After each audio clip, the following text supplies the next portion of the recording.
About to go HYTV, Abubuadoma, some for some say crutching. About Pesmaka, he never smashed him with that number, Ebabas, Medicine War. Now, and some no adults from Papa, the Bedimo Akuti Nibini. Kanema Penny, John Dramani, Mahama, Akasa, the Atrese, Ghana Cardinals say, dear Yamana, I am on your son, do, and Tian Sakra, and Yemem. Sanso, Anna, Yabako, Aquaco. Onimunya for Ken Oforiata ono na ye Ghana yensa na hene wo kire se moka se on resign onya na adwuma to a kire se moka kire eja bi se he eja mehwe o ma bio na pe ba bi na kope kobo ho adwa ense bika we no hu ne ase ne koso ayede ba be som se enyumre no nsia akankase e wo HYTV so shano se kase ne etwa no ho live Fred say kede bodamfo Facebook and after so YouTube be bi so ahena afi also the comments nyina ba ebrepem be kan nyina kwan e de ama say de etie na panisa okoto se bodom wosi apata so na nyini pegu na emom obi na ama no so e de na kwa kwesi na nyimre ebi awo ka so na ne podam ba bia na bo so ba bi na fa wo rotinti be se na mo bu se na ntie no okoni left right otwini nya se press before him na that is an adwona uko gina ni ntoku echi ade obeti ni age oh yes oh my god obi piano anadwo nene anyimre adwuma ko ya dawro ma no mo apia yen me ade kase ne eba be so me emphasize that kase fem koma ayo kestate o sinya me adom abrantie wanya sika kwa wade ba wona nkana wode na ba ba tu fie sika ne kakra ba no fa de aka no ekoto asase na fade aka nyina ekoto asase na bibia nko fan pa efemo eni sika nyina wo num memfa nhyew susu superleri na ekoto asase on na nya bi etu fie wentimi ansi adache wo ma ebeba ababesi ede amount ayo kestate asyo ye ewo kaswa kalabuli eho ena yebutu eni HYTV ena ewo abronsan kron mu ubetimi afrem pedin for wa homa true for 0243 708 485 0243 708 485 ejuma ko ya dawroma ena omukure mu miede enyumre no nsia akankase no eba besomo mi abeje pene na mede kase no esomo edi abeje so ne his excellency nana kwame Osu Nanatino the Akyem president ye twa hotaw ye ba nsem ni nkire mo sane etie ne e ba beso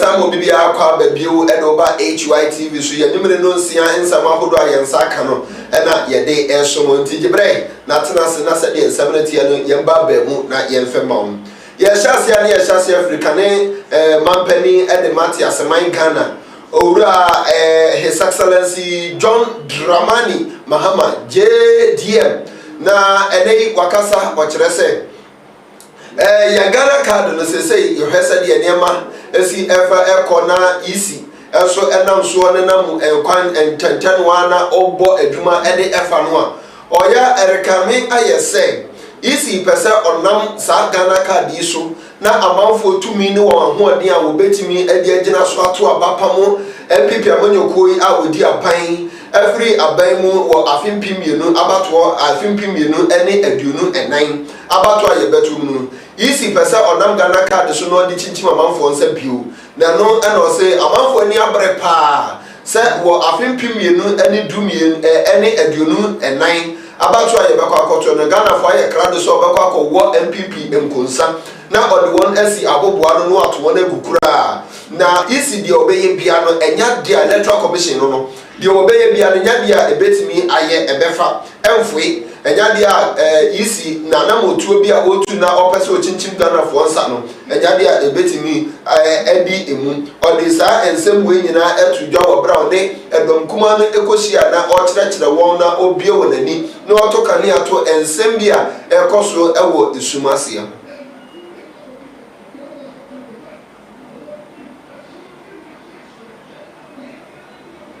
Ghana card is a relatively new feature of our national life and has its merits in the scheme of things. At the moment, it's being brandished more as a political tool around which all manner of schemes are being fashioned towards elections. There is a need to allow sufficient time for its full integration into our way of life before this kind of unhelpful exclusion of all other legitimately acquired, credible, and time-tested forms of identification of who a Ghanaian is implemented. The National Identification Authority cannot claim to have covered every Ghanaian who should be registered or distributed all the cards printed to those who have been captured in their system. They have failed to distribute hundreds of thousands of cards to people who have registered. Until full and total coverage is achieved in the rollout of the Ghana card, room must be provided for those who have yet to be served to exercise their democratic rights of voting. They cannot be excluded from the voter register due to no fault of theirs. This should be clear, quite clear, and easy to appreciate.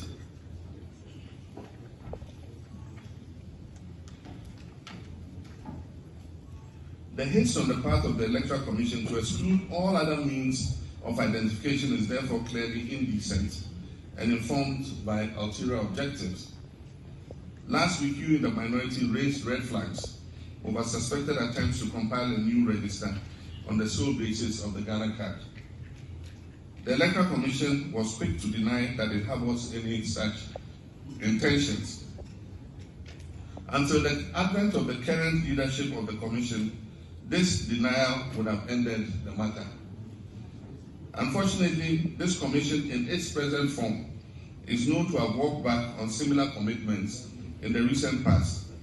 And so we in the NDC will maintain eternal vigilance to ensure that no such thing happens. NDC and the minority group in Parliament will not be supporting the ultra-expensive $1 billion syndicated loan agreement brought to Parliament by the Honourable Finance Minister.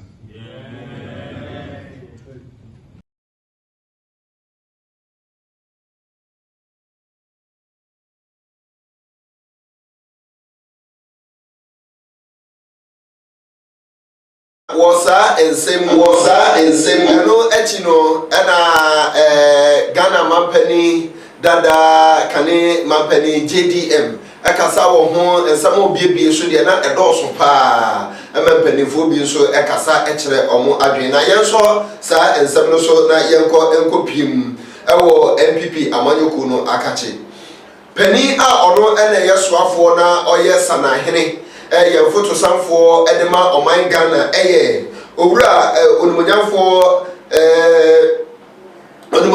Ken Ofori Adam na ochire se wanam no otete se Ghana fo bi kasa kire se enkankan ne edomkuma ewamra hyebedwa fie kasa kire se ebeya onsi fom kura esan se wadi oman no anim ama oman ananki egina ye naso ye bambo ye sikasem ayre pampe se mako srete mo ahoma na ye gina ye naso sa ahya woni mpa na bibia kwa ye de ma ye nanso oba be so mu na watoto niama pagya yen ene IMF emotom se surudu no abanfo bi kire se nka onsi fom no nya na djuma ne to na no ana owura kanoforiata ede anommu aye aba na o kire se wo enano memenda MPP amanyoko no omwankasa omumu abato omokoto ye omde paw empanifo ebedi amanyoko nanim ewo afi empinu ene aduno enan mu no ana owura kanoforiata ene sentrofo ekasa no kire se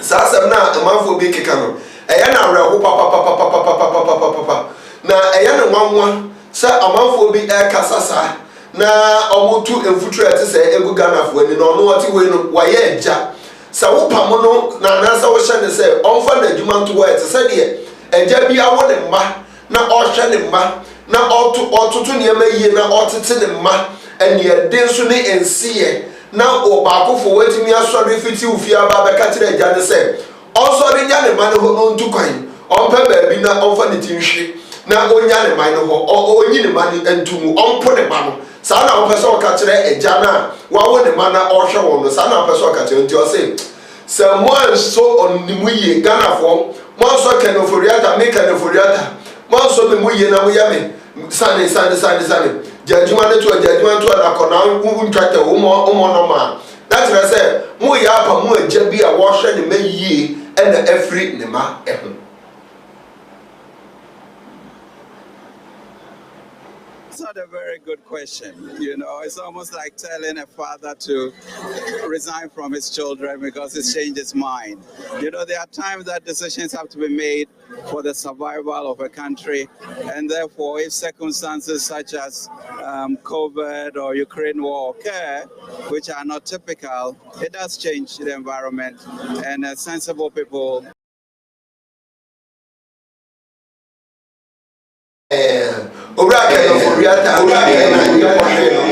Na yanto akase abano so wo sa MPP delegate conference here e course na no memenda kita on saboso no hold your hands boso no ne da na etoso dunsia mu na akro na no ana ningo pram rashe bedwani onimunyamfo Sam Jata George enso ekasa ekere se ewom se Ghana yensika sam ato apedie na so ohwe conference delegate conference MPP amonyoko ne koyeye na sikapa wotu edi gumu no ete se de akuani enye sikama ataso na wasa eburo wasa na eburo watwa se pa no atoama enkokọ se omonso so na ete se aduane abusu pa owe conference MPP amonyoko ne koyeye na ni sika wotu gumu a kire se Ghana sika bu yeso se ya tam na de eti a wakansa ne se was conference ni mu no ohwe bra na se omoto aba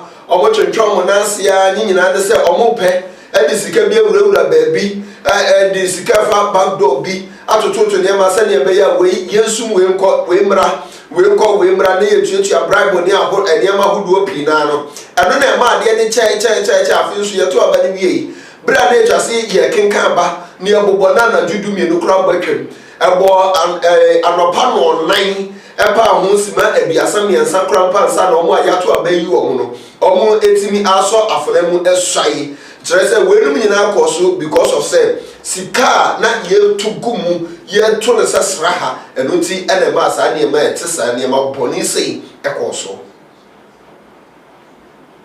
At the end of the day, we won't say Yaba Congress, my 9 o'clock as a political party, Yabedu have by 9. It's past 12. Delegates in the crowd, as I say, Wamu Kang, Wamu candidates, Wamu, and Mamus Kanisanya Manyamano, 3 hours for Abaya, Wamudi, or minor call into this economic mess as IMF na ABG. This I almost say, candidates, no woman is candidate. I had said, or minor Yamino. You were Bakuma NDC and I Ghana for na Akano, and I will Bakuma MPP in France, Canada, Womu Yanoko, Womu Jessica, and it's problematic. Na ningo pram rashebe dwani na ye kohwe no na ode ensem tu dwane we nyina ye allegation ode emaye ye nyina ningo pram rashebe dwani onimonyamfo Sam Jata George ne ensem su na yentwe ho tiawa ye ba ensem no de aka no edoso pa actor bi so akasa kire say he not happy too much na de ho sam bebro.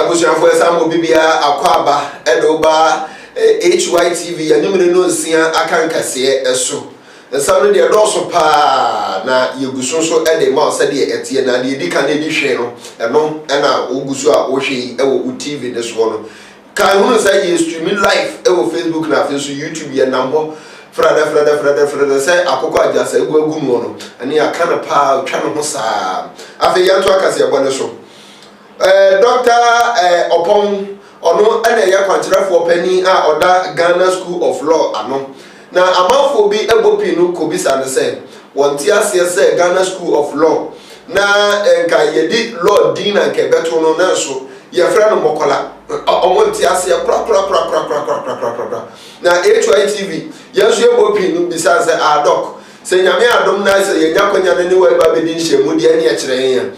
Dear Ben Penty, and a woman, dear Chiamuntia, Mofre, Ghana School of Law. Be I can say to say a lawyer for. Mo dear some cramo, my gun, any a lawyer form, and penny for poor more free where you know, and Yassam Catua. DNT, and I'm a friend of Mokola, which you say. We come. So Makola, then I ask, and there's a controversy about it. Now, somebody said, la, and that's why I asked you whether that word alone have two meanings, depending on how you raise your voice or you tone it down. Right. So you have a meaning that tells you blood, and it's a meaning that tells you fire. Either way, I understand etymologically, it applies to the place. So when you say la, which means fire, it is said that an old man who lived there years ago, those days they could just crush 2 stones and you get fire. Right. And fire was one of the most important sources of energy and power, wealth.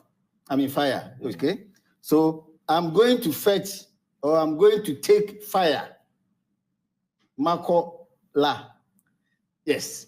The second meaning, which some find it offensive and therefore don't even want the place to be referred to as Makola, is that I'm going to fetch blood. That at that time, there were vampires or people who were just into attacking others. When you pass there, they may draw your blood or armed robbers. And indeed, even now, when we are there, you hear Juloe, Kronfu or Kronfu, thief. You hear others also preaching. Yes. Very loud enough for you to hear. So it is a place where that's the center of Ghana, in my view. So for me, I prefer I'm going to take fire. Because you see the generosity of a person and how he wants to ensure that others have access to the most important thing at the time, which is fire.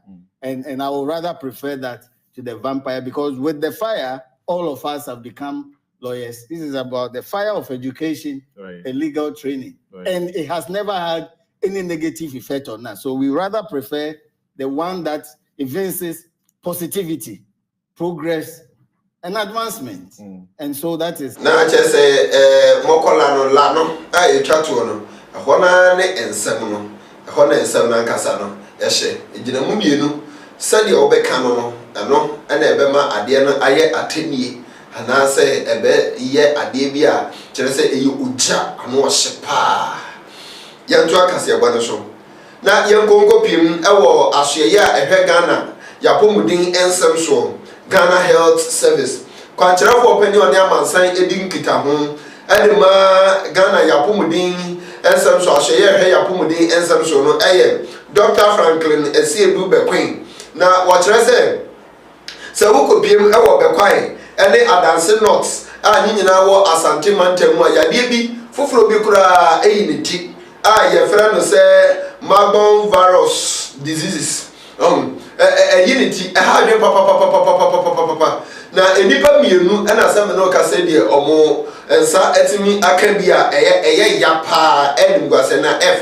So, a yapa, nipper mienu, and a omosa akabi. Now, bidibinti, omundin, and omodia, and me, and tuja. Now, omumia nunano, a quia for Baco, a Frisiano, a dunu in Sia. And about and so a dunum Baco 51. Now, what I say, Omo Alpha, Omo Mabia, Omo dear and Shimuka Crane, near Mabia, a course one annum. Omo ye and Shimuka Cracker, a course one so set me no work say. Omo Mudio, a moody, Kanyo Mudi, and Sawaswano. Omo Yadiani be said at me, a quack side will be, and also ye and Sandiaria, said your COVID-19 and also in Sandiaria. Omo Mudi, Kanyo Mudi, Sawaswano, who said, Yadiano at me, I will be aside to be uncana come to him. Ghana Health Service, I can't say, Bessie are not quine. No way in Ayapomudi who buying. Now, Ubia and me, Uncle Cotre, dear, any area yet. Now, a map is soon toss me, no, and some may you come. Ghana Health Service eden krata abetu monten so a wochim say nhwehwemu a oye ye chire wa abra akuta won sabosumi etoso enso wa fimpinu ene aduonu mienu mu no ohunu say enipa mienu anya Marburg virus disease no bi e wa santimantem honum Ghana Health Service per se wode eto omanfo no nyina enim say nhwehwemu etoso emprenu a wonom esan koye ye e wo Institute Pasteur a wo Dakar Senegal man mu no abedanu edise nhwehwemu anungwachi Memorial Institute for Medical Research for ye no e ade a eye no kre enumu e na wo kire won krata no mu say moja wotwen ye e de call IPD a ewiase apomudin kabomkuo eta wonichi ma wotumi eye abetu dwa say we ni ebra edikanya omo ehunu Marburg disease no e wa ha we ni ebra edikanya yehu sa yade we bi na so abepim ewo asante mantemu entobi a ena na ko so utumi say afriam pan mu pa ena ebanti wari apan no also amamwa he ha ujina camera na jikura na hu ne wo ye ori apan mesraw se de yade afri apan mu ba no enya yade kuma ti yesraw ja apan we no amfa yade bia ama mesaye wo adwuma mu ha yada ase unimu ho yankopu nhiraw yeto akase yebone so yeto aso ana yekwa akwa wiem enegidie mu nsemu papa yi oye sinitwani kwaku tumasi ene obi anim no pa oye legend ate se washita Ghana fana ha ba bia no kire se nyema bi nkoso ewo amamoyi mu a you not happy too much ono so e na asefim na se ono so amfana no antumu bi no ankasa enya dia Ghana ban ne why crowd so obeti nti ese ono so kasa bi eja mpanifo ni kan ka to se when you yuti no ankasa ti no ho ayi wa iboni nti no ese ono so e kasa bi no okasa ene amasi ni twa adwumakuo na ankasa o kire se aya na se edru bra yakwakoto aba amanyofo ne timi bom na so befa wona eyisine ne anwomtofo ne ade artist we no omuni omakodi ensa wo so aye campaign twitwiri die se tie ni ade amawo na so omunya bedi aban ni nyatumi ni USA wi na omo ato omajejem no omwura fi omo nka omo ba bia okohe ebi mo abrabo ne empapro oboda so nkora mpa wo se be fi musu trase se abetwere wo sesa na osi sene enema esifa eko na aban bae na oye na dwensenka obetoto nyema yie ewose ni twam na enso akwakọ ye bibia akọ se ibode a ye dia sija so na ase eja dumu no anwe ne so no ha ono so pa nti we de omo bede Ghana mampani ne top pa omo si ne tiri so abode so akopem se obeyen sakraye bi na odisika beba be hye ye enigidie mu adwuma no na atimi agwa matimi afa de ntoma pefra na no kra Ghana mampani abedi akire ne ho kan ni Samira Baumia eko India ne Pragiamu kotwa mfoni saa na nka Ghana fo yasini twafo no yeso ye yom ne agejom baba agejom yoyoya nka niam betimi akoyie dia mom na so edie ye fi wo bako sei ha de po de sem we nyina akotu dwa ewo United Television so edi apa wo MPP ho because how we supported MPP to come to power no, through our movies. I mean, individuals be cry mount through stage to campaign for MPP, but we haven't benefited a bit. Your cultural center, I mean, a cinema, no, the least talk about it, the better. MY. But they may very disappointed. Oh yes, really, I'm very much disappointed. I think say I have some hope be in NDC because when Mama was there, at least Anya Biakwa, some of the actors in Kumasi, they got cars. Okay. But I think it was a good gesture. To me point take say. Mama time no to come my way. But when you come to MPP, I don't want to sound political, but the idea is semica. Because we were expected, first he says, I met Tisse, Sanyomne Bar, I said, Papa, Mati, now I have so much hope in Ghana. But I never tell you, Papa Martin say yes, or done another young no. And the Raho, our abiding pass, say Gidia and Comwo, our Ghana Mampany, His Excellency, and another Uncle Kufa Muno. Gideon, I had to say, I saw them will cry, and papa. Ghana Mampany, so I'm why Raho. And the Gideon ass. This a bit near a year, dear. And the Ghana Mampany and Sassina Utu and among and fair Emma. Abusia, the Quatin Biano, Ayana, a quart a good year, or Abuan, and some way the Bremunaha, and a Brebema Quama yet Medina. See, the Akap Brosun, now so a branding tea, young fat in Siha. Dear Dimu Apotinibini. About the Tuja, Ghana Mampany, Dada, His Excellency John Dramani Mahama Akasach, Ghana Cardinal. Electoral Commission, ye, amano abedane amanyo sem dro into one sacred freeze akwan one ene ho. Sa so ena ye ko ekopie mu. No bi ntia se de ntia Ghana School of Law ye friend say Mokola. E bi mu ntia se ntia nam so ama doctor lawyer yawo opon abechirechire mu die ntia ye de Mokola atoso wo. Wabechirechire ma Ghana ye nyina sese de obi akoma to ne yam ami ate ye ho ase ensem bi kan we no ho ne yesi ne koso ade baba so no se enumere no nsia akankase e wo HYTV so ye twa ye ho live e wo Facebook e na afi so YouTube ene ye nam ho se yia na adwuma ko ya da woro ma no mu kra mu me de kase de baba so mo e ye Hayoke State nyame adom ensase no kwamana do so pa kwati dodowa ena Ashai Hills ene ne nkurabata nyina ka so ne mpotam die ya eyantam ho se ya se bagredam no men kotu sika ngu ya no mfoi ho emma usika enkohye ode kwa omubedi ama anhwa na asase ba koto ama ne be ya mo pepesa ama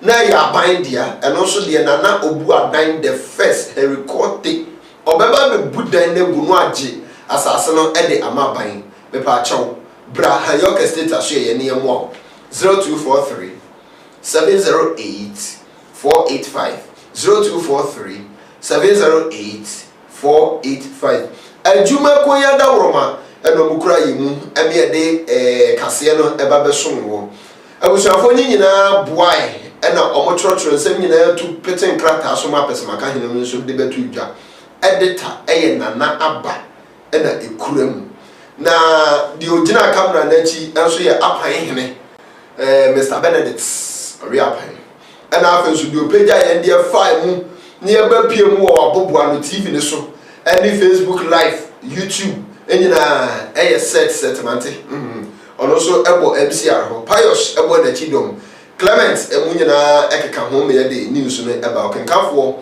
am so me je pene na me de beso mu wedin no ye His Excellency Nana Kwame Owusu na Latino the Akyem president lover boy. Yami arbe tena.